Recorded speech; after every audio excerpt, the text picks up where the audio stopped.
राकेश जी, आप कुछ कहना चाहते थे? राकेश अग्रवाल जी, आप अनम्यूट करके कुछ कहना चाहते थे, फिर हमारा वॉल्यूम कट हो गया था। कुछ बताना चाहते थे आप? अनम्यूट कीजिए। हाँ सर। सर मैं ये कह रहा था कि आप तो जहाज हैं और मेरा मेरा मन अनंत कहाँ सुख पावे, जैसे उड़ जहाज को पंछी फिर जहाज पे आवे। बस ये आपका प्यार है जी। हाँ, चलिए शुरुआत करते हैं आज के जी हमारे सर। टॉपिक की। आप में से लगभग आई थिंक सब ने लाल किताब पढ़ी होगी या लाल किताब सीखी होगी। I am right? नहीं सर, सर सीखी थी लेकिन वो सब मजा नहीं आया सर, बिल्कुल भी। नहीं, देखिए, मज़ा आए ना आए अलग बात है, मगर सीखी है ना। ना सर, वो सीखी ना सीखी एक बराबर है सर, सीखी ना सीखी एक बराबर है सर। ठीक है, चलिए। जानते तो हैं लाल किताब है, किसने लिखी है, क्या हाँ। है, ये सब हाँ। बराबर है, तो उसके उसके ऊपर हम ज़्यादा नहीं जाएंगे। हाँ, हेतल जी, आपने भी तो शायद लाल किताब की है। हाँ सर, मैंने की है लाल किताब। हाँ, बराबर ना। तो आज हम टॉपिक है हमारा आज का महादशा का ग्रह। तो कुछ आप बताएंगे इसके बारे में? महादशा का ग्रह क्या होता है, कब होता है, कैसे होता है? तो थोड़ा आप बताएंगे तो हमें खुशी होगी सबको। राकेश जी, बराबर है? Yes sir. महादशा का ग्रह ये होता है कि जब भी लाल किताब में जी। उम्र के हिसाब से उनकी दशाएं चलती है, जैसे हमारे केपी में हम डीबीए चलाते हैं, जी। वैसे ही उनकी उम्र के हिसाब से उसकी डीबीए चलती है। उसमें कहीं ना कहीं वो कभी हमारी महादशा से कनेक्ट भी करती है, पर उनकी उम्र के हिसाब से डीबीए होती है। वही महादशा के ग्रह होते हैं जो करंट में एज पर लाल किताब हमें रिजल्ट देंगे। जी। जी, बहुत अच्छा। चलो ठीक है, जितना मैं जानता हूँ वो आपसे शेयर करता हूँ। ठीक है, लाल किताब के अनुसार जो दशाएं होती है वो हमारे वैदिक से अलग होती हैं। बराबर है? जो नए लोग हैं शायद नहीं जानते उनके लिए, तो वो दशा से आप थोड़ा हट जाइए। जो वैदिक जानते हो शायद, तो उसको आप छोड़ दीजिए, उसको साइड में रख देना। वो दशाएं अलग होती है और लाल किताब की दशाएं अलग होती हैं। बराबर है? तो महादशा का ग्रह, अभी महादशा क्या है और महादशा का ग्रह क्या है, तो पंडित जी ने क्या कहा है वो हम समझेंगे। कि पहले तो वो ग्रह क्या होता है महादशा का, और महादशा कब होती है, वो हम समझने की कोशिश करेंगे आज के इस टॉपिक में, कि पंडित जी हमें क्या कहना चाह रहे हैं। और बहुत ही अद्भुत ये जो टॉपिक है, यूँ कहो कि लाल किताब इसके बगैर अधूरा है। तो सारे टॉपिक जैसे तो लाल किताब के अनोखे ही हैं, मगर ये जो टॉपिक है महादशा का ग्रह, बहुत ही अद्भुत है। इसको समझे बगैर आप लाल किताब कर नहीं सकते हो, इसको समझना बहुत ज़रूरी है। तो हम धीरे धीरे समझेंगे कि महादशा का ग्रह क्या है और पंडित जी हमें वो किस तरह से बताना चाहते हैं। तो जिनके पास लाल किताब है अभी सामने, तो वो खोल के देख सकते हैं, पेज नंबर 142। उसमें महादशा के बारे में पंडित जी ने हमें बताया हुआ है। तो हमें पेज टू पेज ही हम जाएंगे, लाइन टू लाइन जाएंगे कि पंडित जी हमें क्या कहना चाहते हैं। हाँ, तो पहली बात तो ये आप ध्यान में रखो कि जिसको भी लाल किताब कभी भी कहीं से भी सीखनी है, तो उनके पास लाल किताब का होना आवश्यक है। उसके बगैर आप सीख नहीं सकोगे। क्योंकि मान लो आप स्कूल में पढ़ने जा रहे हो, कॉलेज में जा रहे हो, और आपके पास टेक्स्ट बुक ही नहीं है, सिलेबस ही आपके पास नहीं है, तो क्या कर पाओगे? तो इसलिए लाल किताब का होना आवश्यक है। तो तो हम यहाँ क्या करेंगे, पेज टू पेज और लाइन टू लाइन उसको समझेंगे कि पंडित जी हमें क्या कहना चाहते हैं। तो पेज नंबर 142 में हम देखेंगे कि महादशा के ग्रह के बारे में पंडित जी ने क्या कहा है हमें। तो जिनके पास है वो आप खोल सकते हैं। हेतल जी, आपके पास तो होगी। एक्चुअली मेरी घर पे है। मैं यहाँ पे वही देख रही हूँ कि मेरे पास यहाँ पे अच्छा है कि नहीं है। घर पे है मेरे पास। अच्छा, अच्छा, कोई वादा नहीं। हाँ, मैं रोज रात को एक पेज पढ़ती हूँ, इसलिए घर पे रखी है। जी जी, बहुत अच्छी बात है। अब यहाँ देखिए, पेज नंबर 142 में पंडित जी लिखते हैं कि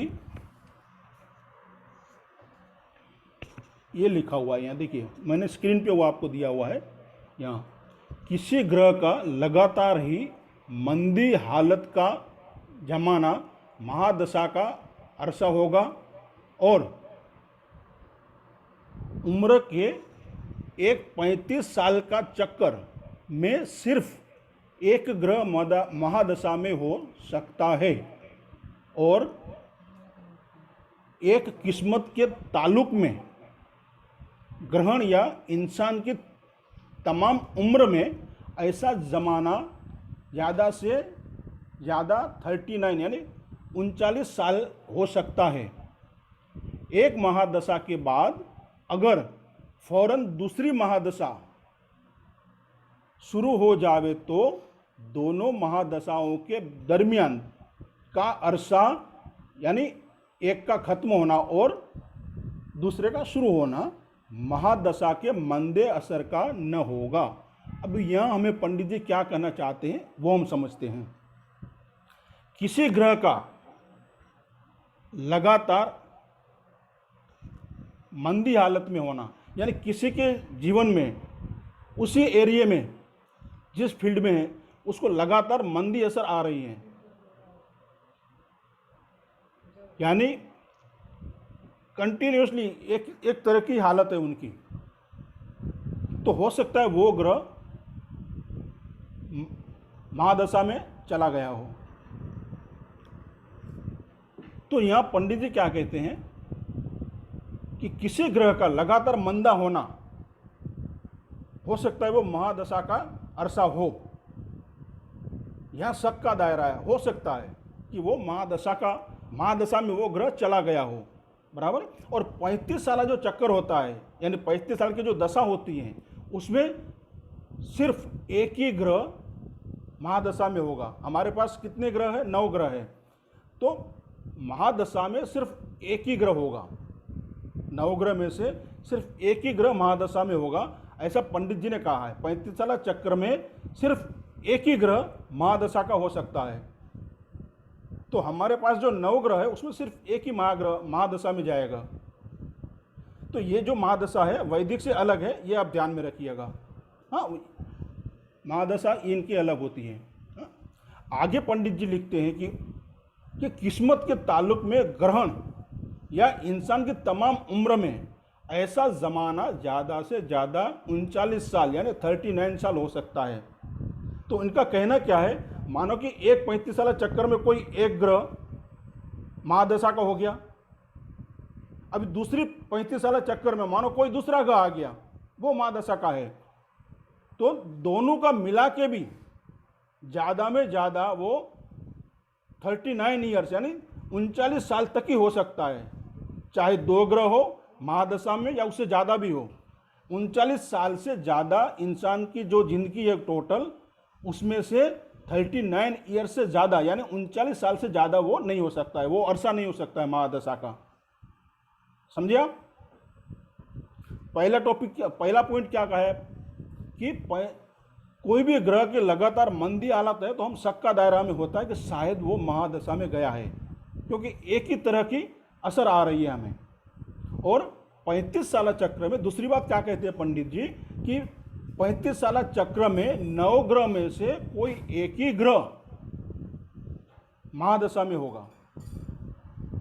अभी एक महादशा खत्म हुई और दूसरी शुरू हुई, तो दोनों में मान लो अलग अलग कोई ग्रह आ गए, तो दोनों ग्रह का मिला के जो अरसा होगा वो 39 साल यानी 39 से ज़्यादा किसी इंसान के आयु में नहीं हो सकता, ज़्यादा में ज़्यादा 39। ये 2 टॉपिक हो गए हैं, ये क्लियर हुआ? दो बात ये हो गई, बराबर है। तो पंडित जी हमें ये यहाँ कहना चाहते हैं, फिर एक महादशा के बाद दूसरी महादशा शुरू हो जाए तो दोनों महादशाओं के बीच का जो अरसा है वो मंदा ना होगा। यानी एक महादशा खत्म हो गई, फिर कुछ दिनों बाद, कुछ समय बाद, कुछ साल बाद जब दूसरी महादशा शुरू होती है मानो, तो जो बीच का जो अरसा है, दिन हो, महीने हो या साल हो, वो मंदे नहीं होंगे, ये पंडित जी का कहना है। यानी दो महादशाओं के बीच का जो अरसा है, बीच का जो समय है, वो मंदा नहीं होगा, ये पंडित जी कहना चाहते हैं। तो ये समझ में आया? तो दो महादशाओं के बीच का जो अरसा है वो कभी मंदा नहीं होगा। फिर आगे देखते हैं पंडित जी ने क्या कहा है।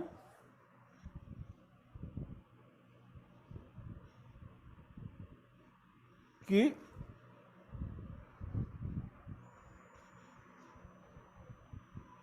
आगे पंडित जी लिखते हैं, मैं आपको वो स्क्रीन पे दिखाता हूँ, उसी पेज पे है, 142 पेज पे ही है। तो वहाँ पंडित जी लिखते हैं, जहाँ कहीं भी बैठे हो, उस बैठा होने वाले घर को एक नंबर यानी पहला घर गिनकर चौथा या आठवां वगैरह महादशा के वक्त ग्रहों की मियाद मंदर जालेल निम्न प्रकार की होगी। पहले हम यहाँ तक देखेंगे पंडित जी क्या कहना चाहते हैं। जहाँ कहीं भी बैठे हो, कौन बैठा है? महादशा का ग्रह। महादशा का ग्रह, हमारे पास कुंडली है, 12 भाव है, तो 12 भाव में से जहाँ कहीं भी वो बैठा हो, कौन बैठा है? महादशा का ग्रह। तो जहाँ कहीं भी बैठे हो, उस बैठे होने वाले घर को एक नंबर गिनेंगे, यानी पहला नंबर गिनेंगे, एक नंबर, फर्स्ट हाउस हम मानेंगे उसे। तो वहाँ पे वो जहाँ पर भी बैठा है उसे हम पहला घर मानेंगे, फिर गिनकर चौथा या आठवां, यानी उसकी दृष्टि हो जाती है चौथी या आठवीं दृष्टि उस ग्रह की जो महादशा में है।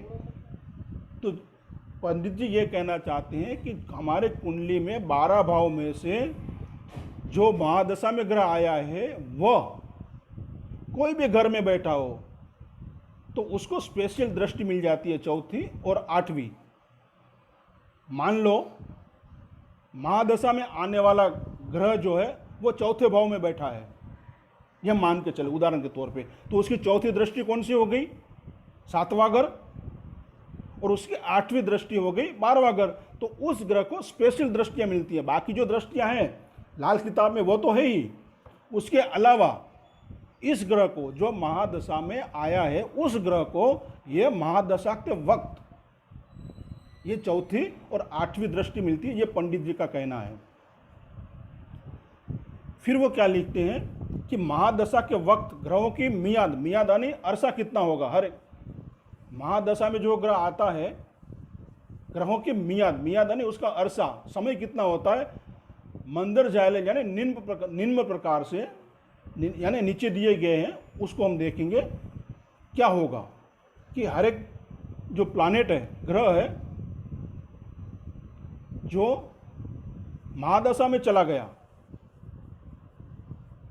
वो हमने भी देखा कि वो कोई भी घर में बैठा हो तो उसको हम पहला घर गिनेंगे, फिर उसको चौथी और 8वीं दृष्टि मिल जाती है, ये स्पेशल दृष्टि हो गई। फिर आगे लिखते हैं पंडित जी कि हमारे पास नवग्रह जो है उसका अरसा कितना होगा हर ग्रह का, जब वो महादशा में चला जाता है। तो हर ग्रह का अपना अलग अलग समय है। हमारे पास नवग्रह है, मैं आपको दिखाने की कोशिश करता हूँ चार्ट के माध्यम से। चार्ट दिख रहा है आपको? आप चार्ट दिख रहा है? अनम्यूट करके जवाब दीजिए ताकि मुझे पता चले। कोई भी एक अनम्यूट कीजिए। ये चार्ट विजिबल है आपको? जी सर, दिख रहा है जी। तो यहाँ देखिए ग्रह और साल हमने लिखे हैं। तो हमारे पास 9 ग्रह है, बृहस्पति, सूर्य, चंद्र, शुक्र, मंगल, बुध, शनि, राहु, केतु। तो इनका अरसा कितना है? मानो कि ये गुरु जो है वो महादशा में चला गया, तो वो कितने साल रहेगा? तो वो 16 साल तक रहेगा, उसकी अवधि 16 साल तक की रहेगी। उसी तरह सूर्य यदि महादशा में चला जाता है तो वो 6 साल तक रहेगा। उसी तरह चंद्रमा यदि महादशा में चला जाता है तो वो 10 साल का 10 साल तक उसका अरसा रहेगा। शुक्र का 20 साल का अरसा रहेगा। उसी तरह मंगल यदि महादशा में जाता है तो वो 7 साल का अरसा रहेगा उसका। बुध का 17 साल का, शनि का 19 साल और राहु का 18 साल और केतु का 7 साल का अरसा रहेगा। अब इसका टोटल करोगे सबका तो 120 साल होंगे। तो एक सामान्य इंसान की जो लाइफ बताइए 120 साल की पंडित जी ने, तो उसके अनुसार ये यहाँ ग्रहों की मियाद दी है। मियाद यानी अरसा, उसका समय कितना रहेगा, उसकी अवधि कितनी रहेगी, ये हमें यहाँ पंडित जी ने बताया है कि गुरु का जैसे 16 साल है, इस तरह से जो जो प्लानेट महादशा में जाएगा उसकी इतनी अवधि रहेगी। ये आपको मालूम होना चाहिए कि कौन से प्लानेट का समय कितना है। बराबर है, आगे बढ़े।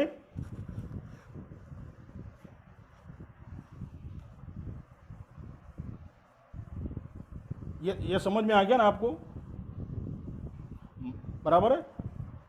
तो यहाँ पंडित जी ने क्या कहा है, मान लो बृहस्पति महादशा का ग्रह हुआ तो वो ज़्यादा से ज़्यादा 16 साल मंदा रहेगा।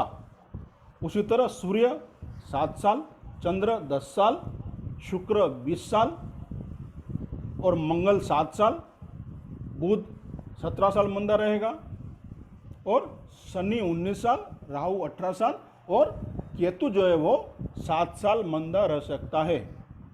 बराबर है। तो आगे हम देखते हैं अभी पंडित जी क्या कहना चाहते हैं। अब आगे के पेज पे, पेज नंबर 143 पे यदि आपके पास है तो आप खोल के देख सकते हैं, वहाँ पंडित जी ने क्या लिखा है वो मैं स्क्रीन पे दिखाने की कोशिश करता हूँ आपको। तो वहाँ पंडित जी लिखते हैं,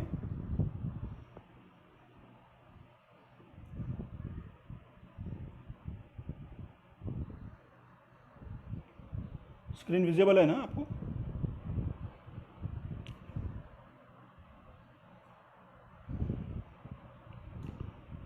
स्पीड मेरी ज़्यादा है तो बताइएगा, तो मैं और थोड़ा स्लो चलूँगा, ठीक है। अभी यहाँ पंडित जी हमें लिखते हैं कि किस्मत का ग्रह, तो कुछ पॉइंट हमें यहाँ पंडित जी ने बताए हैं महादशा के बारे में। तो यहाँ लिखा है पंडित जी ने, किस्मत का ग्रह, दूसरा है राशिफल का ग्रह, तीसरा उच्च या कायम और चौथा है नेक ग्रह। तो कभी महादशा में न होगा, तो यानी किस्मत का ग्रह भी हुआ तो वो भी महादशा में नहीं जाएगा। राशिफल का ग्रह, अभी राशिफल का ग्रह क्या है, वो राशिफल का पूरा एक चैप्टर अलग है, उसमें दिया हुआ है। तो राशिफल का ग्रह जो होता है वो भी कभी महादशा में नहीं जाएगा, यानी उस समय महादशा नहीं होगी। उच्च या कायम यानी जो प्लानेट, जो ग्रह ऊंच का है वो भी कभी महादशा में नहीं जाएगा। और नेक ग्रह जो शुभ ग्रह है वो भी कभी महादशा में नहीं जाएगा। ये पंडित जी का कहना है। एक पॉइंट ये दिया है पंडित जी ने। फिर दूसरा आगे पंडित जी क्या लिखते हैं कि जब बंद मुट्ठी के खानों, बंद मुट्ठी में क्या होते हैं, कौन से खाने आते हैं, कौन से घर आते हैं, 1, 7, 4, 10 जो केंद्र जिसे हम कहते हैं, तो ये 4 घर जो वो है बंद मुट्ठी के घर में कोई भी ग्रह बैठा हो, ये मिस्टेक है यहाँ, ग्रह बैठा हो यानी बंद मुट्ठी के, यानी 1, 4, 7 और 10 में कोई भी ग्रह बैठा हो और साथ ही मुट्ठी के बाहर के घर, अभी बाहर के घर कौन से हैं, उसमें कोई ना कोई उच्च ग्रह हो। अभी बंद मुट्ठी के बाहर के ग्रह कौन से हैं, तो 1 के बाद कौन सा है बाहर का, 2।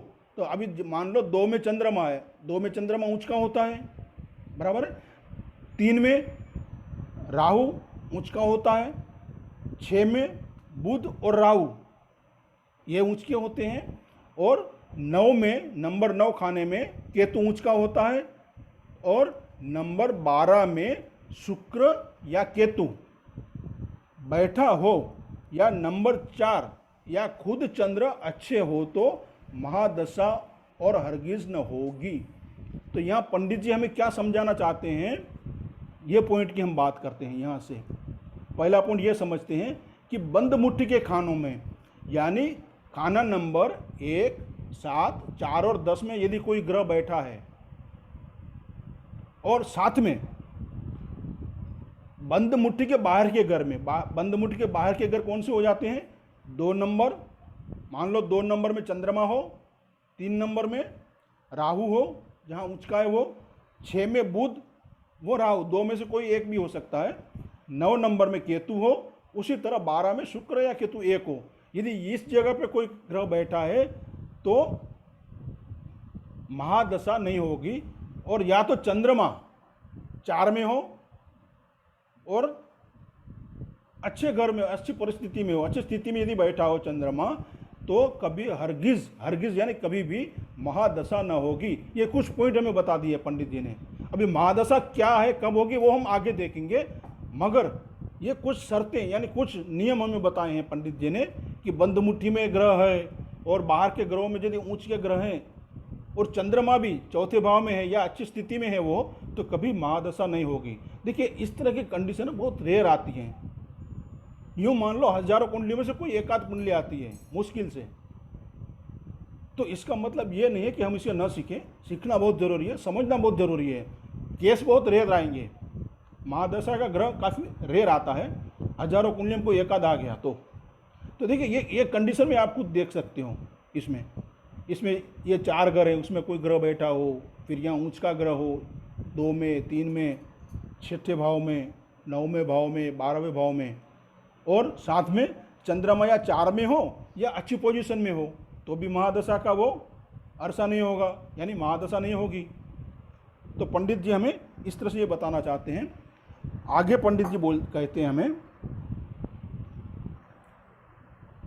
कि आगे और पॉइंट है, महादशा के हो चुके ग्रह दूसरे ग्रह पर यानी दूसरों पर कोई बुरा असर न होगा। यानी जो ग्रह जो है वो महादशा का हो गया, वो दूसरे ग्रह पे मंदा असर न डालेगा, यानी खराब, उसके ऊपर बुरा असर कभी नहीं डालेगा। तो महादशा के हो चुके ग्रह का दूसरों पर यानी दूसरों ग्रह पर कोई बुरा असर न होगा, ये पंडित जी कहना चाहते हैं। फिर आगे पंडित जी ने क्या लिखा है कि यहाँ टेवे वाले का यानी जिसकी कुंडली है, टेवा यानी कुंडली, टेवे वाले का यानी जिसकी कुंडली है उस इंसान का महादशा के ज़माने का हाल और उसकी औरत का हाल चंद्र कुंडली से देखा जाएगा, जिसके लिए वर्षफल भी उसी कुंडली से बनाएंगे। ये पंडित जी ने आके लिखा है, नोट करके। खास बात ये पंडित जी ने लिखी है कि जिस इंसान का टेवा है या जिस इंसान के बारे में हमें जानना है और उसके औरत के बारे में यानी उसकी वाइफ के बारे में हमें जानना है, उसके पार्टनर के बारे में हमें जानना है, तो उसकी जो जन्म कुंडली है उससे हमें चंद्र कुंडली बनानी है। फिर चंद्र कुंडली से उसके हाल जानना है, उसके बाद उसी चंद्र कुंडली से हमें जन्म कुंडली, उसे वर्षफल की कुंडली बनानी है। देखिए चंद्र कुंडली का क्या महत्व है ये आप समझिए। चंद्र कुंडली के बगैर लाल किताब अधूरी है। लाल किताब का कोई प्रिडिक्शन आप कर ही नहीं सकते हो चंद्र कुंडली के बगैर। ना मकान कुंडली में कर सकते हो, न किस्मत का ग्रह में कर सकते हो। हाँ, कुछ लोग डायरेक्ट करते हैं, वो अलग बात है, उनकी अपनी सोच है। मगर यहाँ पंडित जी ने साफ साफ लिखा हुआ है कि जब महादशा का ज़माना होगा तब उसका और उसकी औरत का यानी हस्बैंड वाइफ दोनों का हाल चंद्र कुंडली से हम देखेंगे। तो लग्न कुंडली से हमें चंद्र कुंडली बनानी है पहले, फिर चंद्र कुंडली से हमें वर्षफल बनाना है, उस वर्षफल से फिर हम उसका हाल देखेंगे। क्लियर? समझ में आया? अभी चंद्र कुंडली कैसे बनानी है ये अलग से टॉपिक है, वो हम क्लास में देखेंगे पूरा। तो ये इतना समझ में आ गया आपको? प्लीज़ अनम्यूट करके जरा वार्तालाप होगा तो थोड़ा मज़ा आएगा। आप अनम्यूट कर दीजिए अपने आप को, कोई वादा नहीं है। हाँ, अननेसेसरी कोई आवाज़ आता हो तो भले आप म्यूट करें, क्वेश्चन आंसर करते रहें तो समझ में आएगा। तो मुझे भी मालूम पड़ेगा कि आपको कुछ समझ में आ रहा है, मैं जो बोल रहा हूँ वो। हाँ, तो ये समझ में आ रहा है, मैंने जो आपको बताया वो समझ में आ रहा है आपको? महादशा के ग्रह के बारे में जो पंडित जी बात कर रहे हैं वो हमें समझाने की कोशिश कर रहे हैं, तो उसी को मैं दोहरा रहा हूँ यहाँ तो क्या आप लोग समझ पा रहे हो? समझ में आ रहा है आपको? हाँ, हो सकता है पहली बार में नहीं आए। इसी क्लिप को यानी इसी रिकॉर्डिंग को आप जब 5 बार 7 बार सुनोगे ना, तब समझ में आएगा। और पंडित जी ने यह किया है, लिखा ही है कि इस बुक्स को आप नोवेल की तरफ पढ़ते जाइए, तब धीरे धीरे उसके राज खुलने वो शुरू हो जाएंगे। हो सकता है पहली बार में आपको समझ में ना आए, इसी रिकॉर्डिंग को आप बार बार सुने तो महादशा का ग्रह क्या है, महादशा का अरसा क्या है, कब महादशा होती है, वो सब आपको समझ में आएगा। ठीक है, आगे बढ़े। तो ये हमने यहाँ देखा। अब आगे पंडित जी क्या कहते हैं। अभी महादशा कब होगी ये हमें पंडित जी बताना चाहते हैं। अभी कुछ पॉइंट बताए उन्होंने हमें बताया कि कब वो नहीं हो सकती है। बराबर है। तो ये स्क्रीन विजिबल है, जिनके पास है उनके पास पेज नंबर 145 पे दूसरे पैराग्राफ में पंडित जी ने लिखा है कि जब किसी ग्रह के बराबर के ग्रह नीच और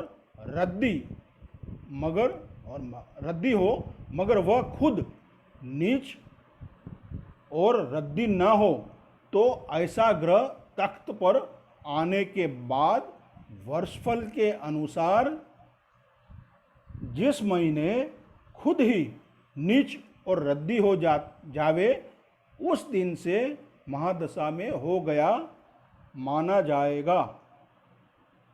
अब यहाँ पंडित जी क्या लिखते हैं, इसे हम समझते हैं। देखिए, ये पहला पॉइंट हम समझने की कोशिश करते हैं। जब किसी ग्रह, कौन सा ग्रह, जो महादशा में गया है, जो महादशा में ग्रह गया है, उस ग्रह के बराबर के ग्रह, अभी उसके बराबर के ग्रह कौन है, हम वह कहाँ से लेंगे बराबर के ग्रह?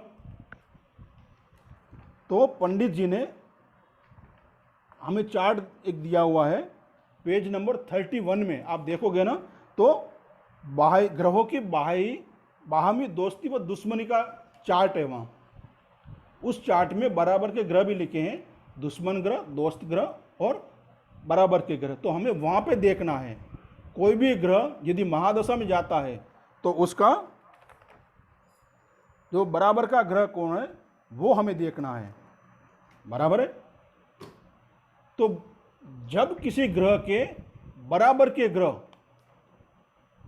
यानी जो ग्रह महादशा में गया है उस ग्रह के बराबर के ग्रह, तो मैं एग्जांपल लेता हूं, मान लो कि गुरु बृहस्पति महादशा में गया है, तो उसके बराबर के ग्रह कौन से होंगे? तो हम उस चार्ट पे जाएंगे, देखेंगे, हो सकता है हमें याद ना हो।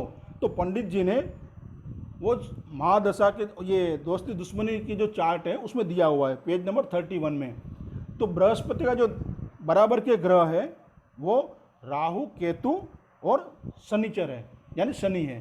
तो कहने का तात्पर्य क्या है, जो भी ग्रह महादशा में गया उसके बराबर के ग्रह नीच और रद्दी हो, इसको समझना आप, ये समझना बहुत जरूरी है। ये कंडीशन है कि बराबर के ग्रह, जो भी ग्रह महादशा में जाता है उसके बराबर के ग्रह रद्दी हो यानी नीच के हो, मगर वह खुद नीच और रद्दी ना हो। यानी जो ग्रह महादशा में गया है वो खुद रद्दी ना हो, नीच ना हो, मगर उसके बराबर के ग्रह रद्दी और नीच हो।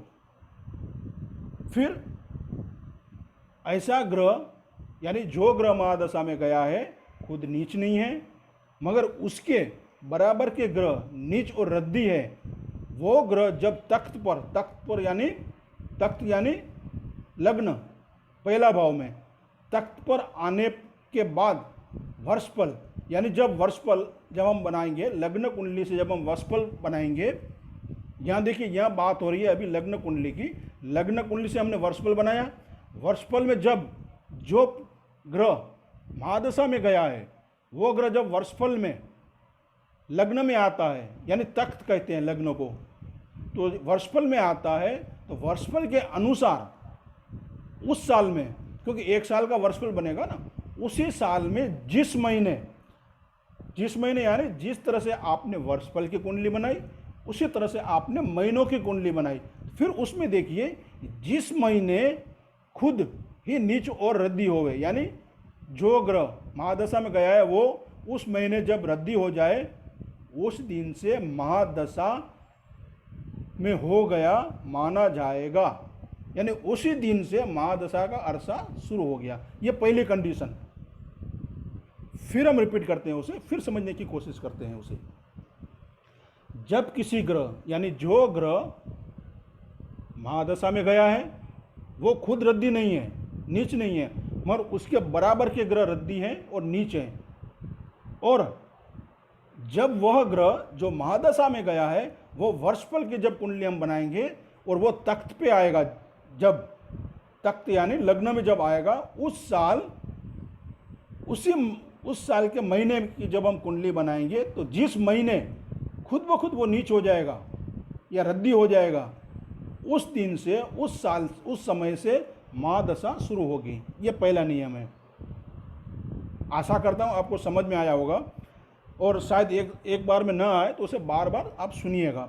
अब दूसरी कंडीशन हमें पंडित जी क्या बताते हैं कि अभी पहली कंडीशन में क्या था कि जो ग्रह खुद नीच नहीं है मगर बराबर के नीच है और रद्दी है, फिर वो जब वर्षफल में आएगा और जब उस महीने जब वर्षफल के निकालने के बाद जिस महीने वो खुद रद्दी होगा तब महादशा शुरू होगी। एक कंडीशन ये हो गई। दूसरी कंडीशन ये है कि पंडित जी क्या कहना चाहते हैं, जब वह यानी जो ग्रह महादशा में गया है वह ग्रह खुद भी नीच हो और रद्दी हो और उसके बराबर के ग्रह नीच और रद्दी हो तो तख्त पर आने के दिन यानी वर्षफल के अनुसार या जन्मदिन जब जन्म कुंडली के अनुसार सब तरफ रद्दी हालत से हो से ही महादशा में हो गया होगा। तो यहाँ दूसरी कंडीशन पंडित जी में क्या कहते हैं, जो ग्रह महादशा में गया है वो ग्रह खुद भी रद्दी हो, नीच का हो, और उसके बराबर के ग्रह भी साथ में नीच और रद्दी हो जाते हैं, तो जो ग्रह महादशा में गया है वो जब वर्षफल के अनुसार जब वो तख्त पे आता है तो उसी दिन से उसी समय से वो महादशा का अरसा शुरू हो जाता है, यानी महादशा शुरू हो जाती है। बराबर, ये दो कंडीशन है। फिर से हम रिपीट करते हैं, एक बार और समझ लेते हैं। दो कंडीशन पंडित जी ने बताई है कि महादशा कब होगी। देखिए ये समझना बहुत जरूरी है। जब कोई ग्रह महादशा में जाता है, महादशा में कब जाएगा, यानी लगातार किसी आगे जो हमने देखें, जितने भी हमने पॉइंट आगे देखें कि जो ग्रह लगातार मंदा जा रहा है तो हम सोचेंगे कि चलो ये महादशा में गया लगता है। बराबर, तो जो ग्रह महादशा में गया है वो खुद तो ऊंच का है और अच्छा है, मगर उसके जो बराबर के ग्रह है, अभी बराबर के ग्रह कहाँ से देखेंगे हम, तो दोस्ती दुश्मनी चार्ट में से हम देखेंगे जो पेज नंबर 31 में दिया हुआ है अपन। तो वहाँ हमें देखना है बराबर के ग्रह कौन से हैं। तो वो बराबर के ग्रह रद्दी हो, नीच हो, तो ऐसा ग्रह जब वर्षफल में तख्त पे यानी लग्न में आता है तो उस साल फिर हम महीने की, जैसे हमने वर्षफल की कुंडली बनाई ना, उसी तरह हम महीने की कुंडली बनाएंगे। तो जिस महीने 12 महीनों में से जिस महीने में वो ग्रह जो महादशा में आया है वो मंदा होगा यानी नीच होगा, उस दिन से महादशा शुरू होगी। एक पॉइंट ये है। दूसरा पॉइंट ये है कि जो ग्रह महादशा में गया है खुद भी मंदा है, नीच है, और उसके बराबर के ग्रह भी नीच है और रद्दी है, और जब वो वर्षफल में तख्त पे आएगा उसी समय से महादशा शुरू हो जाएगी। ये दो कंडीशन है। तो फिर आगे पंडित जी लिखते हैं कि अब मुझे लगता है आपको ये महादशा के जो दो पॉइंट है वो समझ में आ गए होंगे। फिर आगे पंडित जी क्या कहते हैं, उसी में आगे लिखा है कि महादशा के वक्त दोस्त ग्रहों की कोई मदद न होगी। महादशा जब चल रही है उस समय जो भी दोस्त ग्रह है, जो प्लानेट, जो ग्रह महादशा में आया है उसका जो भी दोस्त ग्रह है उसको मदद नहीं मिल पाएगी, मगर दुश्मन ग्रह जख्मों पर नमक छिड़कने की तरह मंदा असर देते रहेंगे। यानी दुश्मन ग्रह है जो अपना बदला पूरा लेंगे आपसे। जो मंदा अरसा चल रहा है वहाँ दोस्त कुछ काम नहीं आएंगे, मगर दुश्मन ग्रह जो है वो नमक पर, जो जख्म पर नमक छिड़कने वाला काम वो दुश्मन ग्रह करेंगे, यानी उसका बुरा असर होता रहेगा, ये पंडित जी का कहना है। फिर आगे पंडित जी हमें क्या समझाना चाहते हैं, तो यहाँ 2 पॉइंट हमने समझ लिया, बराबर है। फिर आगे हम देखते हैं कि पेज नंबर 147 पे पंडित जी ने लिखा है, पहले ही पैराग्राफ में, मैं आपको स्क्रीन पे दिखाने की कोशिश करता हूँ।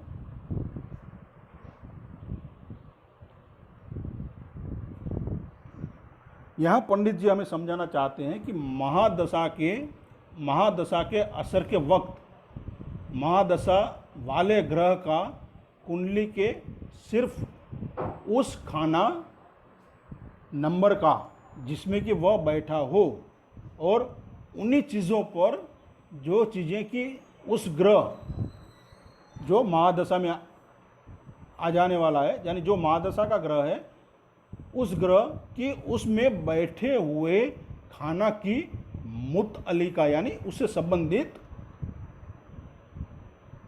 हो पर मंदा असर होता है। तो यहाँ पंडित जी हमें क्या कहते हैं कि महादशा के असर के वक्त, अभी मान लो कोई प्लानेट जो है, कोई ग्रह महादशा में चला गया, तो अभी महादशा का असर चालू है, तो महादशा वाले ग्रह यानी जो ग्रह महादशा में गया है वो ग्रह कुंडली के उसी खाना नंबर में जिसमें वो बैठा है, मान लो 12 खानों में से कोई एक खाने में जो वो बैठा है, उन्हीं खानों से जो रिलेटेड चीज़ें उन पर ही वो बुरा असर देगा। कहने का तात्पर्य इतना है कि जो प्लानेट महादशा में गया है, जो ग्रह महादशा में गया है, तो महादशा का जो अरसा चालू है उसमें वो ग्रह जिस भाव में बैठा है उस भाव से रिलेटेड चीज़ें होंगी ना। हर एक भाव के अपने अपने एट्रीब्यूट है, हर एक भाव की अपनी अपनी चीज़ें होती हैं ना, तो उस भाव के ऊपर ही वो नेगेटिव असर देगा। कहने का तात्पर्य यहाँ पंडित जी का वो है कि जिस खाने में वो बैठा है, महादशा का ग्रह जो महादशा में गया है, वो जिस खाने में बैठा है उसी पे वो बुरा असर देगा। फिर आगे क्या कहते पंडित जी, महादशा में हो जाने वाले ग्रह का दूसरे ग्रहों पर, यानी जो ग्रह महादशा में है वो ग्रह दूसरे ग्रहों पर, यानी बरुए दोस्ती यानी दोस्ती, दुश्मनी या दृष्टि मोहित असर होगा, जैसा कि उस वक्त होना था अगर वह महादशा में न होता। अभी जैसे कि वो महादशा में नहीं है मानो, तो वो कैसा असर देता बाकी ग्रहों पे, वैसा ही असर रहेगा। तो महादशा में आ जाने के बाद वो ग्रह दूसरे ग्रहों पर कोई खराब असर न देगा। कहने का तात्पर्य यहाँ यही है, महादशा में हो जाने वाले ग्रह का दूसरा ग्रहों पर वही असर होगा जो रेगुलर है। जैसे कुंडली में हम देखते हैं दोस्ती, दुश्मनी, दृष्टि, वैसा ही असर होगा। तो ये 2 बातें हमें पंडित जी ने बताई हैं। अभी पंडित जी हमें किस ग्रह चाल के समय महादशा होगी वो समझाने की हमें कोशिश कर रहे हैं एक चार्ट के माध्यम से। जो पेज नंबर 146 में उन्होंने एक चार्ट दिया हुआ है, उसे हम समझने की कोशिश करेंगे कि कौन सा ग्रह कब महादशा में होगा, किस ग्रह चाल से महादशा होगी, वो हम समझने की कोशिश करेंगे। यहाँ मैं चार्ट आपको दिखाने की कोशिश करता हूँ। यहाँ पे ये चार्ट विजिबल है आपको।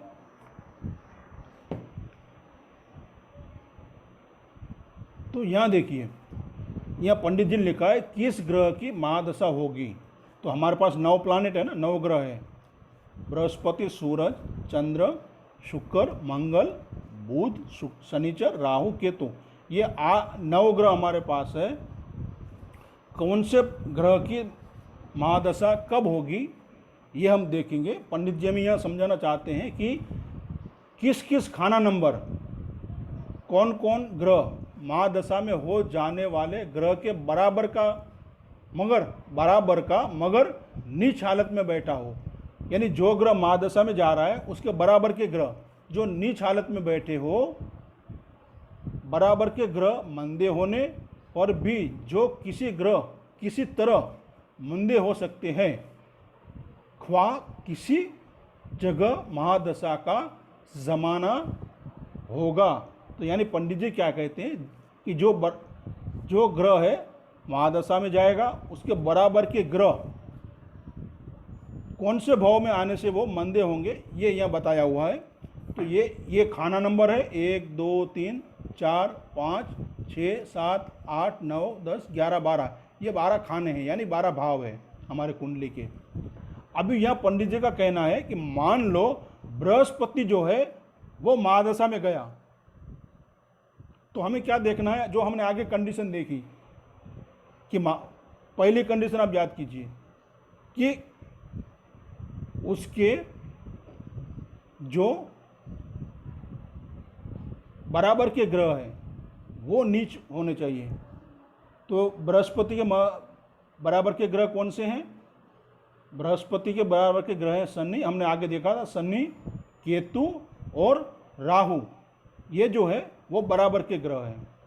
तो वो जो है शनि पहले भाव में होगा, केतु तीसरे भाव में, यहाँ नीच का है। शनि देखिए लग्न में नीच का है ना, केतु तीसरे भाव में नीच का है, उसी तरह केतु छठे भाव में भी नीच का है, राहु 9वें भाव में हो और बृहस्पति खुद 10वें भाव में नीच का है और राहु 12वें नीच का है। तो ये कंडीशन होती है तब बृहस्पति महादशा में जाएगा, महादशा में जाएगा। इनके बराबर के ग्रह जो है राहु केतु और शनिचर ये नीच के हो, तो शनिचर पहले भाव में नीच का है, केतु तीसरे में नीच का है, छठे में भी नीच का है और राहु 9 में भी नीच का है, बृहस्पति 10 में नीच के, खुद नीच के हो जाती है। दो कंडीशन यहाँ हो जाती हैं साथ में। पहले तो वो खुद नीच न हो मगर उसके जो बराबर के ग्रह है जैसे कि शनिचर केतु और राहु बराबर, ये तीनों नीच के हो गए। फिर दूसरी कंडीशन क्या है, खुद भी नीच के हो और उसके बराबर के ग्रह वो भी नीच के हो। तो यानी खुद नीच के कब होते हैं बृहस्पति? 10वें भाव में, बराबर है। तो दोनों कंडीशन में यहाँ बता दी है पंडित जी ने। तो ये कंडीशन जब होती है, ग्रह आप चार्ट में देखोगे तो ये ग्रह यानी बृहस्पति महादशा में गया है ये माना जाएगा। उसी तरह सूरज को हम देखेंगे तो सूरज के बराबर के ग्रह कौन से हैं? बुध, और बुध कहाँ नीच का है? 12वें भाव में। तो पहली कंडीशन क्या है कि सूरज खुद नीच के नहीं है मगर उसके बराबर का ग्रह नीच का है, तो ये कंडीशन में भी महादशा होती है। और दूसरी कंडीशन है सूरज 7वें भाव में नीच का है, तो यदि सूरज 7वें भाव में है उसका बराबर का ग्रह बुध 12वें भाव में है तब महादशा होगी। उसी तरह चंद्र को लेते हैं, चंद्र के बराबर के ग्रह हैं शनि, मंगल, शुक्र और बृहस्पति, ये उनके बराबर के ग्रह हैं। तो अब देखिए उसमें कंडीशन क्या है, बराबर के ग्रह जो है वो नीच में है, पहले भाव में शनिचर, मंगल 4थे भाव में नीच का है, शुक्र 6ठे भाव में नीच का है और पहली कंडीशन की बात करें हैं, और बृहस्पति 10वें भाव का नीच का है। और दूसरी कंडीशन में खुद भी नीच के होते हैं तो चंद्रमा 8वें भाव में नीच के होते हैं। तो ये कंडीशन है चंद्र के लिए, तब चंद्र जाके महादशा में होगा। उसी तरह हम शुक्र को देखेंगे, शुक्र के बराबर के ग्रह जो है वो मंगल है, शुक्र है, मंगल और बृहस्पति है। अब ये मंगल जो है वो 4थे भाव में नीच का है, शुक्र खुद, ये दूसरी कंडीशन में है। पहली कंडीशन में बृहस्पति 10वें भाव में नीच का है। यदि दोनों इसी कंडीशन में है तो पहली कंडीशन होती है, दूसरे में खुद शुक्र भी नीच का है तो ये दूसरी कंडीशन होती है। फिर मंगल का हम देखेंगे, मंगल के बराबर के ग्रह है शनिचर, शुक्र, राहु। अभी आपने देखा शनिचर जो है, शनि जो है वो भाव नंबर 1 उसमें नीच का हो जाता है, मंगल 4 में और शुक्र 6 में। और राहु जो है वो 9 में और 12 में। तो ये कंडीशन आती है तो महादशा का अरसा होता है, यानी ये प्लानेट महादशा में चला गया, ये हम कहेंगे। उसी तरह बुध है, बुध के बराबर के ग्रह शनि है, केतु है, मंगल और बृहस्पति है और बुध। तो ये जब जो नीच में हो जाते हैं, शनिचर 1 में, केतु 3 में नीच का है, मंगल 4 में नीच का है, उसी तरह केतु 6 में भी नीच के हैं, बृहस्पति 10 में और बुध खुद, ये दूसरी कंडीशन में खुद भी नीच के हो जाते हैं 12 में, भाव नंबर 12 में है, तो भी महादशा में वो चला गया मानेंगे। उसी तरह शनिचर, शनिचर के जो समकक्ष यानी बराबर जो है वो केतु है और बृहस्पति है। तो केतु 3 में और 6 में नीच के हो जाते हैं, बृहस्पति 10 में नीच के हैं। तो पहले कंडीशन में उसके बराबर के ग्रह केतु और बृहस्पति 10 में और 3 और 6 में है तो महादशा का अरसा होगा। और दूसरे में खुद शनिचर भी नीच का है और उसके बराबर के ग्रह भी नीच के हैं तो महादशा का अरसा होगा, ये हम कहेंगे। उसी तरह राहु, राहु के जो बराबर के ग्रह है वो चंद्र बृहस्पति है, तो चंद्र जो है वो 8वें भाव में नीच का है, बृहस्पति है वो 10वें भाव में नीच का है। ये पहले कंडीशन है कि बराबर के ग्रह नीच के और रद्दी हैं तो महादशा का अरसा होगा। दूसरी कंडीशन क्या है, राहु खुद भी नीच का हो और उसके बराबर के ग्रह भी नीच के हो। तो यानी राहु यहाँ देखिए, राहु खुद भी नीच का 9 में है और 12 में भी है। तो ये कंडीशन यदि आती है, चंद्रमा 8 में, राहु 9 और 12 में और उसके सम जो बराबर का है वो बृहस्पति वो 10 में, तो राहु महादशा का ग्रह कहलाएगा। फिर केतु को देखेंगे, उसके बराबर के ग्रह है शनि और सूरज और बृहस्पति और बुध। अभी बराबर के ग्रह जब नीच के होते हैं तब केतु महादशा में गया माना जाएगा। तो ये जो है शनि बराबर का ग्रह है वो 1 में हो, फिर उसके सूरज जो है 7 में नीच का है, बृहस्पति 10 में नीच का है और बुध 12 में नीच का है। तो बराबर के ग्रह जब भी नीच के हों और साथ साथ में केतु खुद, ये दूसरी कंडीशन, खुद भी नीच का हो, 3 में या 6 में हो, तो वो जो समय है वो केतु महादशा में माना जाएगा। तो ये कंडीशन हमें पंडित जी ने बताई है इस चार्ट के माध्यम से। ये हमारे पास 9 प्लानेट हैं, उसके बराबर के ग्रह दिए हुए हैं, किस भाव में कौन सा प्लानेट ग्रह जो नीच का है ये यहाँ दिया हुआ है, वो आप सब भी जानते हो। तो इस तरह से इस कंडीशन में कोई भी ग्रह, जो 9 ग्रह हमारे पास है, वो महादशा का ग्रह देखेंगे हम, इस तरह से हम देखेंगे। पंडित जी ने हमें इस तरह से हमें समझाया है कि इसके बराबर के ग्रह जो नीच के हो जाते हैं या खुद नीच का हो जाते हैं और बराबर का ग्रह भी नीच का हो जाता है, तब वो महादशा में गया कहलाएगा। तो यहाँ पे ये जो ग्रह चाल दी हुई है यहाँ पंडित जी ने कि वक्त अगर, यानी ये ग्रह चाल है, मानो बृहस्पति की, तो बृहस्पति इस तरह से है यदि, तो उस ग्रह चाल के वक्त अगर उसी वक्त ये खाना में ग्रह बैठा हो, यानी 2 नंबर में चंद्र हो, 3 में राहु हो, यानी कब, यानी ये जो ग्रह दशा चल रही है किसी भी एक प्लानेट की, तब उसी समय यदि खाना नंबर 2 में चंद्रमा हो या 3 में राहु हो या 6 में बुध या राहु हो, 2 में से कोई हो या दोनों हो, या दोनों हो या 2 में से कोई एक हो, नंबर 9 में केतु हो और नंबर 12 में केतु या शुक्र हो या दोनों हो, तो और खाना नंबर 4 में अच्छे ग्रह हो या खुद चंद्रमा बैठा हो,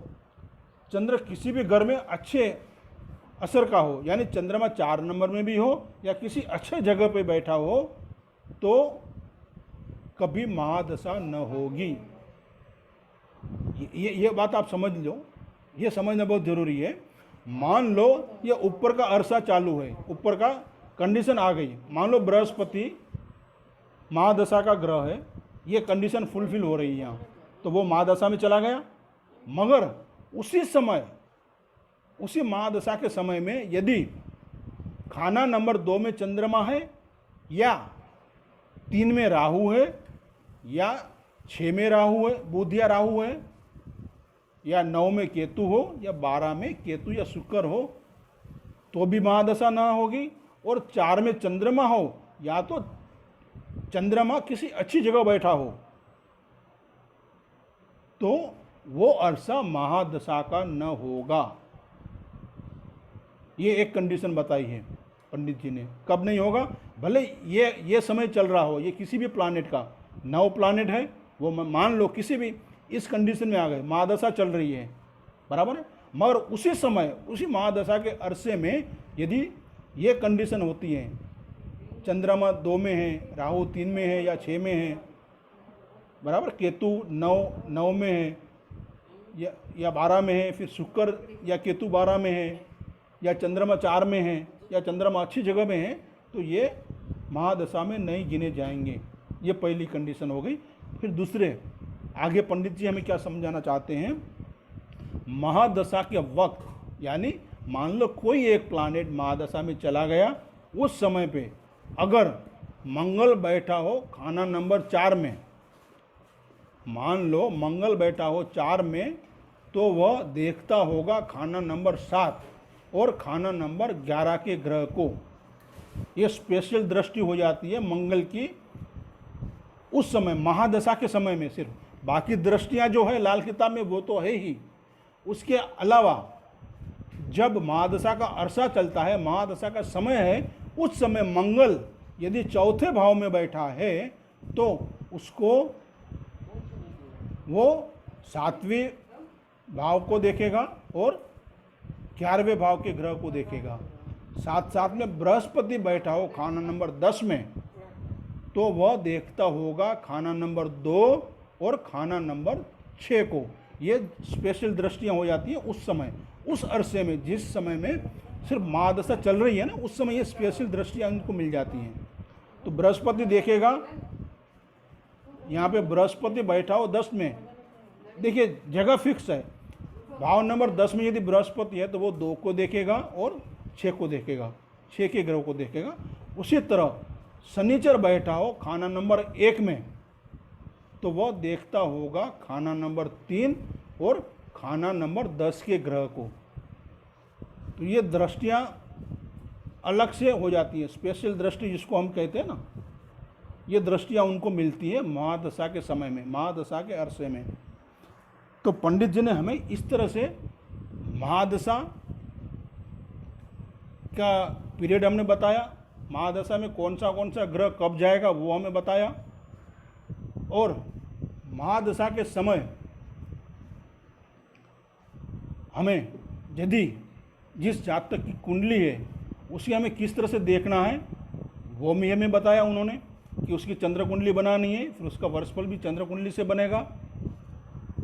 तो इस तरह से महादशा के कुछ बातें जो है हमें पंडित जी ने बताई हैं कि वो कितने साल तक रहती हैं, यानी कि किसी एक इंसान के जीवन में 39 ईयर्स यानी 39 साल से ज़्यादा वो महादशा का पीरियड नहीं हो सकता है। और 2 महादशा के बीच का जो अंतराल होता है, जो समय होता है, चाहे वो दिन हो, महीने हो, साल हो, वो कभी ख़राब नहीं होगा। ये हमें समझाने की कोशिश की है। फिर महादशा में कौन सी 2 कंडीशन बताई है पंडित जी ने हमें, कि एक तो खुद नीच का ना हो, मगर उसके जो बराबर के ग्रह है वो नीचो रद्दी हो। तब जो ग्रह महादशा में गया है वो वर्षफल में जब तख्त पे आएगा, यानी लग्न में आएगा, आपने वर्ष कुंडली बना ली, उसमें जब वो वर्षफल में आएगा, फिर उसी साल में जिस महीने वो रद्दी होगा, कौन, जो प्लानेट महादशा में आया है, जिस महीने वो रद्दी होगा उस दिन से महादशा मानी जाएगी। ये एक पॉइंट हो गया। दूसरा, खुद भी रद्दी है और उसके बराबर के ग्रह भी रद्दी हैं। फिर वो जब वर्षफल में तख्त पर आएगा, यानी लग्न में आएगा, तो उसी समय से महादशा मानी जाएगी। तो ये 2 पॉइंट हमें पंडित जी ने बताए हैं कि कौन कौन से 2 सिचुएशन में महादशा होगी, बराबर है। और साथ साथ में बताया है महादशा के अरसे में, जब महादशा मान लो चल भी रही है, उस समय मान लो चंद्रमा दूसरे भाव में है, राहु तीसरे भाव में है। उसी तरह जो ऊंच के ग्रह हैं, 6 में है राहु या बुध, या 9 में केतु है, 12 में केतु या शुक्र है, या चंद्रमा चौथे भाव में है, या चंद्रमा अच्छी जगह में है, तो वो अरसा महादशा का नहीं होगा। भले प्लानेट यानी ग्रह दोनों शर्तें फुलफिल करते हो, खुद भी नीच हो गया या उसका बराबर के ग्रह भी नीच हो गए, बराबर है, जो महादशा में चला गया प्लानेट। मगर उसी समय पंडित जी कहते हैं कि दूसरे भाव में यदि चंद्रमा हो, या तीसरे भाव में राहु हो, छठे में बुध हो या राहु हो, 9वें में केतु हो, 12वें में शुक्र या केतु हो, या चंद्रमा 4 में हो या अच्छी जगह में बैठा हो, तो वो जो अरसा है महादशा का नहीं गिना जाएगा। तो पंडित जी ने हमें इस तरह से महादशा को कैसे देखते हैं, कौन सा प्लानेट कब महादशा में जाएगा वो हमें बताया।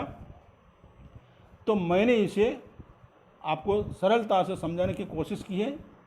जो पंडित जी के माध्यम से, जो पंडित जी ने हमें समझाया है, उसी को मैं आपको दोहरा रहा हूँ। वो मैं आपको समझा रहा हूँ कि महादशा का ग्रह कब होता है और महादशा होते हुए भी वो कब उसकी असर नहीं होगी, ये भी पंडित जी ने हमने बताया है। तो मैं आशा करता हूँ महादशा का ग्रह एक छोटा सा टॉपिक हमने यहाँ डिस्कस किया है और शॉर्ट में डिस्कस किया है, मगर जब क्लास में हम जाएंगे तो उसमें काफ़ी डिटेल में वो होगा। महादशा का ग्रह काफ़ी एग्जांपल लेके हम करेंगे। समय के अभाव से यहाँ उतना हम डिटेल में नहीं जा सकते हैं। तो बस ये मेरी कोशिश थी आपको समझाने की और बताने की कि महादशा का ग्रह किस तरह से होता है, कैसे होता है, और लाल किताब में महादशा किस तरह से गिनी जाती है और कौन सा प्लानेट कब महादशा में आएगा, ये हम क्लास में जो अगले 20 तारीख से शुरू होने जा रहा है उसमें हम डिटेल में बात करेंगे। तो आशा करता हूँ आप सबको समझ में आया होगा, और हो सकता है शायद एक बार में समझ में ना आए तो इसको आप थोड़ा बार बार सुनोगे, और यदि आपके पास लाल किताब है तो उसको बार बार पढ़िए उसी टॉपिक को, तो आपको वो समझ में आ जाएगा। जिसके पास नहीं है तो वो मंगवा लें, अमेज़ॉन में मिलता है। और कौन सी लानी है वो भी मैं आपको बता देता हूँ कि लाल किताब 1952 2 पार्ट में है, वो आपको लेनी है। उनके जो लेखक है जिन्होंने ट्रांसलेट किया है वो है वेणी माधव, पंडित वेणी माधव गोस्वामी हैं, उनकी लेनी है। मैं वो यूज़ करता हूँ, उसे पढ़ता हूँ और उसे समझने की कोशिश करता हूँ, और उसी से पंडित जी के शब्द आप तक पहुँचाने की मैं कोशिश करता हूँ। तो जिनके पास नहीं है और जो लाल किताब में आगे बढ़ना चाहते हैं तो उनके पास ये किताब होनी चाहिए। उसके बगैर लाल किताब आप सीख ही नहीं सकते हो, चाहे कोई भी गुरु के पास आप सीखो, लाल किताब होना जरूरी है। लाल किताब अपने आप में एक गुरु है। जब आप लाल किताब लाते हो ना तो ऑटोमेटिकली आपका और रूपचंद जोशी जी का एक संयोग हो जाता है, एक युति हो जाती है। माध्यम कोई भी हो, आज भी वो हमारे साथ हैं, जिसको चेक करना है वो कर सकते हैं। शब्द मेरे हैं, मुंह मेरे हैं, मगर वो सब जो है वो उन्हीं का है, जो ज्ञान उन्हीं का है, मैं एक माध्यम हूँ। तो इनको जब आप बार बार पढ़ोगे, जैसे हम किसी इंसान से बार बार मिलते हैं ना, तो एक हमारी ऑरा जो है उनसे सिंक हो जाती है, हमें अच्छा लगता है। बार बार क्यों मिलते हैं, अच्छा लगता है तो मिलते हैं ना। तो इस तरह से जब आप बार बार उसे पढ़ोगे तो आपकी ऑरा उनकी ऑरा सिंक होगी। आप कहीं पर भी हो, वो हमेशा आपके साथ रहेंगे। उसी तरह से जब आप उनको याद करते हो, जैसे आज हमने बुलाया है उन्हें कि आप आइए हमें समझाइए, नहीं तो ये जो गूढ़ रहस्य है हम जैसे इंसान थोड़ी समझ पाएंगे या किसी को समझा पाएंगे। ये किसी गुरुजन का आशीर्वाद जो है, पिछले कई जन्मों से, हमने तो जन्म लेते आए हैं, तो कई जन्मों से हमारे जो पिछले जन्मों के और इस जन्म के जो भी हमारे आध्यात्मिक गुरुजन हैं, उनके आशीर्वाद से सब ये सब हो पा रहा है, और वो सब समझाते हैं और इजीली आप समझ पाते हो। देखिए, मैं तो एक मीडिएटर हूँ ना, मुझे कुछ आता है, मुझे उन्होंने जो बताया मैं आपको शेयर कर रहा हूँ। हाँ, मेरा दायित्व यह इतना होता है कि मुझे एज ए मीडिएटर अपने आप को पाक रखना है। पाक यानी साफ सुथरा रखना है। जितना मैं पाक होऊंगा तो वो जो एनर्जी फ्लो हो रही है ज्ञान रूपी, वो इजीली आप तक फ्लो होगा। ये एक कंडीशन है। यदि मैं ही नापाक हूँ, मैं ही नशा करता हूँ, झूठ बोलता हूँ, मांस मदिरा करता हूँ, तो वो जो फ्लो अटक जाएगा और यहाँ से जो है ना वो इतनी प्योरिटी आपको नहीं मिलेगी। बराबर। तो ये एक कंडीशन है। दूसरी कंडीशन है जो लेने वाला है, देने वाला को तो शुद्ध होना ही है, जो लेने वाला है उसे भी शुद्ध होना है, तब जाके वो प्योरिटी जो भी है वो बरकरार रहेगी। तो आपको भी शुद्ध रहना है, न गुस्सा करना है, न मांस मदिरा लेना है, न किसी को कटु वचन कहना है, न किसी के यानी जो जिसे हम गलत कहते हैं वो नहीं करना है। बस कहने का तात्पर्य ये है। तो उतना आप इजीली समझ पाओगे। मान लो एक क्लास में 20 जन है, किसी को इजीली समझ में आएगा, किसी को थोड़ा टाइम लगेगा, किसी को नहीं भी समझ में आएगा। ऐसा हो सकता है। तो अपने अपने प्योरिटी के ऊपर है, आप कितने शुद्ध हो उसके ऊपर है। तो मैं कोशिश करूँगा कि यहाँ से आपको जितना ज्ञान मुझे मिल रहा है वो आपको उसी फॉर्म में दिया करूँ। हाँ, गुरुजनों का आशीर्वाद है कि जो सामने बैठा है, जो ले रहा है, उसको कोई दिक्कत आ रही है तो मैं वो समझ सकता हूँ, उसके चक्र को, उसके वो ब्लॉक को मैं यहाँ बैठे बैठे उसको क्लीन कर सकता हूँ, क्योंकि मैं खुद प्राणी किलर हूँ। तो ये मैं समझ सकता हूँ कि इनको समझने में दिक्कत हो रही है, वो मैं यहाँ से समझ सकता हूँ। तो उसको उस एनर्जी से उसको वो ब्लॉकेज को मैं दूर कर सकता हूँ यहाँ से। इतना हो सकता है, वो गुरु का आशीर्वाद है। तो इसलिए जो भी ये क्लास करते हैं उनको इजीली समझ में आता है। तो ये बस गुरुजनों का आशीर्वाद था जो मैंने आपके साथ शेयर किया। तो इसी तरह से हम लाल किताब जो कोर्स में जब हम देखेंगे तो एक एक पेज को हम पढ़ेंगे, एक एक पैराग्राफ, एक एक सेंटेंस है, एक एक लाइन को, एक एक शब्द को हम समझेंगे, तब जाके आपको वो समझ में आएगा। और जब तक किसी को कुछ समझ में नहीं आएगा तब तक हम आगे नहीं बढ़ेंगे। ये मेरा आपसे वादा है। बराबर।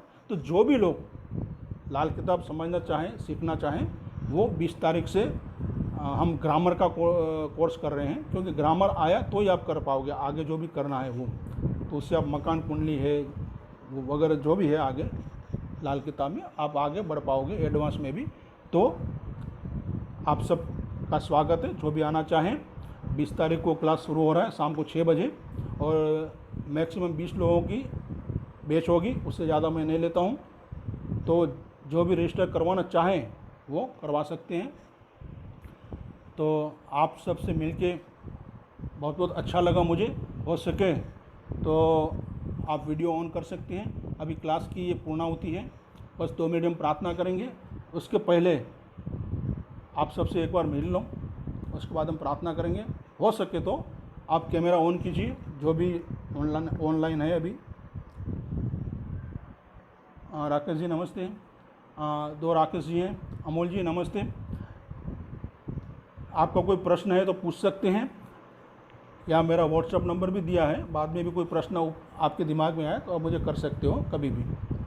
कोई प्रश्न है? राकेश जी, राकेश जैन जी हैं और राकेश चलिए इस कोर्स में पूरा लाल किताब पार्ट फर्स्ट पूरा हो जाएगा? ग्रामर का होगा। अच्छा। पेज नंबर 234, 234 पेज तक ग्रामर है। इसके बाद क्या है सर? उसके बाद जो एडवांस का है, तो ग्रामर पहला होना जरूरी है। ये अच्छा। जो हमारा जो कोर्स होगा, आपके पास लाल किताब है ना? जी है सर। हाँ, पार्ट 1 निकालिए, उसमें 234 पेज निकालिए, तब तक आएगा। उसमें जितने भी टॉपिक हैं वो सारे उसमें आ जाएंगे। अच्छा, उसके बाद फिर एडवांस चलेगा? हाँ, उसके बाद फिर एडवांस की बात बाद में है। तो एडवांस सर एक कोर्स में पूरा हो जाएगा या उसके भी पार्ट रहेंगे एडवांस के? नहीं, एडवांस एक ही पार्ट में होगा। अच्छा, वो थोड़ा लंबा चलेगा, कहने का तात्पर्य ये है। अच्छा। हाँ, तो ये जो है ना, ये आप पेज नंबर हाँ 234। जी सर। सर ये केपी से तो बिल्कुल अलग है एकदम। नहीं, केपी से कुछ लेना देना नहीं है साहब। केपी से कोई लेना देना नहीं है। वो सब बाजू में रख के बैठना है यहाँ। केपी को, वैदिक को, या जो भी आपने सीखा हुआ है ज्योतिष में, वो सब साइड में रख देना। थोड़े दिन पेटारे में लॉक मार देना उसको, जब तक ये क्लास चलता है। हाँ, ये तो इसका मतलब बिल्कुल सब नए फ्रेशर होके बैठना है, फ्रेशर बिल्कुल एकदम। हाँ, बस आपको सिर्फ कुंडली का थोड़ा सा ज्ञान होना चाहिए। एक कुंडली है, उसमें 12 भाव होते हैं। जी सर।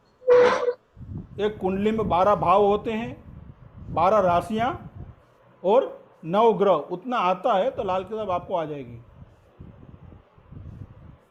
बराबर। तो वो सब साइड में छोड़ देना है, बाकी सब सिर्फ कुंडली में 12 भाव, 9 ग्रह, 12 राशियां, बस उतना आना चाहिए, उतना पता होना चाहिए कि ये इतना आता है बस। बाकी आपको कुछ नहीं करना है।